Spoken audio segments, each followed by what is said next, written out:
nature of how you are created and put together. And when you looked at Darwinian theory, the survival of the fittest and the origin of species and so on and so forth, that was contrived for economic and political purposes, and the theories of Charles Darwin. And Charles Darwin believed that people were just like, they were like a primordial mud, and that there was nothing outside of the surface that went any deeper than that. He just believed that the people, they were like a bunch of golems, that they were like a bunch of clay objects that were very, very simple and somehow were moving and so on and so forth. And he built his entire theory around this belief. And the more scientists learn about the construction of the cell and molecules and so on and so forth, and the more they dug deep all the way into the Human Genome Project and so on and so forth, they found nothing but more detail and more detail and more detail and more detail and more detail and more detail. And they kept throwing millions and billions of dollars into it, and they found more detail and more detail. They're trying to get to the smallest particle, to the simplest particle.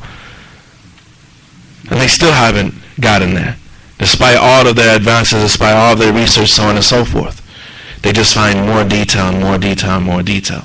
And this is something, so the method here that the Shaykh is saying, you go from that which is external and that which is enormous to that which is minuscule. And all of it is a sign of the greatness of Allah subhanahu wa ta'ala. And that by itself, as one type of evidence, has more things connected to it than you can begin to count. It has more things connected to it than you can begin to count. And from looking at ourselves as individuals, the scholars, they mention, is looking at instinct, human instinct.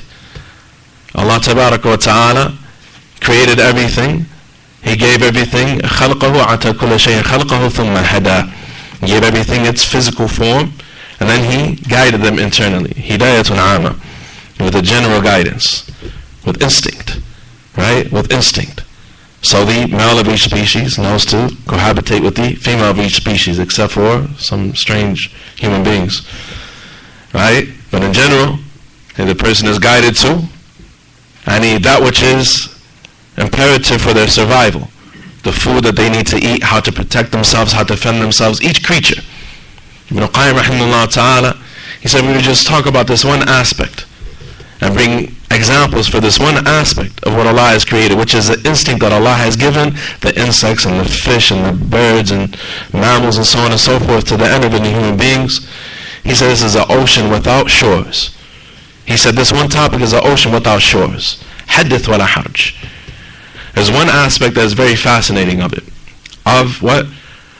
There's one aspect of instinct that Allah has created within creatures that is very fascinating, and it is what the kuffar call altruism. Altruism.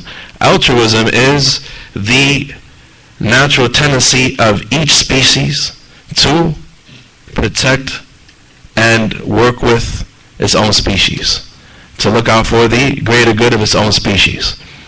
There's an example of that in the Quran. The Naml, the ant, is said, يا أيها النمل ادخلوا مساكنكم لا يحتمنكم سليمان وجنوده وهم لا يشعرون. The ant saw the army of Suleiman approaching. It ran into the hole, and it said, "O assembly of ants, enter into your deep, your masakinakum, and into your homes deep in the earth, lest Suleiman and his army would trample you without even realizing." It caused Suleiman to laugh, and he was astonished. Some of the scholars, they mentioned that Allah mentioned that the hudhud could speak in the story of Suleiman, and that the ants could speak, because the highest of animals with these Semitic peoples and with the nations of the earth before modern communications, the most valuable creatures were birds, for purpose of politics and war and so on and so forth, and business and trade. And they would train birds as messenger birds and so on and so forth, and for scouting purposes and other sorts of things. And the birds were the most valuable, expensive commodity that they had amongst animals with them, right? And the training of birds and so on and so forth, it was something very important to them. And the lowest of animals were the insects. And so this is an ishara, and it is an indication that all animals can speak, from the highest of them to the lowest of them, right? But the point of the story is what? The point of the story, the scholars, they say one of the greatest benefits we get from the story is that these ants, these very minuscule creatures, they understood that there is no survival for one of them except with the survival of all of them. The ant, he didn't say, oh, see, I wouldn't want to be here. I'm gone. Oh, here comes Suleiman. Oh man, maybe I can find another colony of ants. They're toast, right? That's it. They're about to get trampled.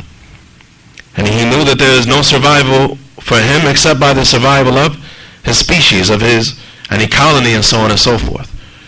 This is very problematic to the atheists. Charles Darwin himself, this was the reason that it took him 13 years to release his Origin of Species, because he couldn't wrap his mind around this one thing. Because his concept was revolving around the survival of the fittest, and so on and so forth, and the stinginess, the selfishness of creation. And he couldn't wrap his mind around altruism, and the concern that each species has for its own, and protecting its own, and the kindness and the mercy of the animals, and the lowering of the wing of the bird over its young, and caring for the young, and all these other aspects that go into this one thing. This is something that was problematic from the time of Darwin to today for the atheists. They still can't come up with a philosophical argument of why that is. So each aspect of guidance is something that by itself is a tremendous proof for the greatness of the Creator and the wisdom of the Creator, Tabarak wa Ta'ala, and the knowledge of the power, and the knowledge of the Creator and the power of the Creator, and so on and so forth. So these are some examples, and I meant to get more into it, but these are some things that we can use and we can employ and we can benefit from. A person who wants further details of this sort of information, there's a beneficial book that was written by the author, Abdul Rahman al-Sa'di rahimahullah ta'ala, that was translated a few years ago, that is called The Logical Evidences for Allah's Oneness and Perfection. And it covers over all three of these things: the belief in Allah, the belief in the prophets and the messengers, and the belief in the Day of Judgment, and the logical evidences that a person can use in calling people outside of the fold of Islam to Islam and strengthening a person's faith. We ask Allah Tabarak wa Ta'ala and yu'allimana ma jahilna, and to teach us that which we are ignorant of, wa yanfa'ana bima alimna, and to allow us to benefit from that which we learn. ويزدنا علما, and to increase us in knowledge. هذا وصلى الله وسلم وبارك على نبينا محمد وعلى آله وصحبه وسلم.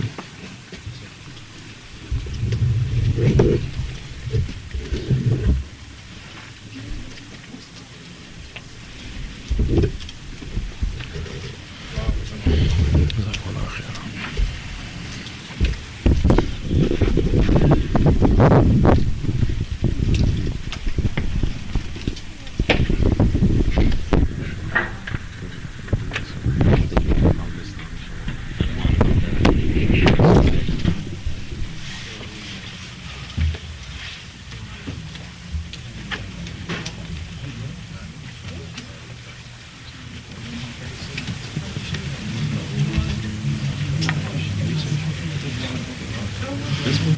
Let's see the one you just...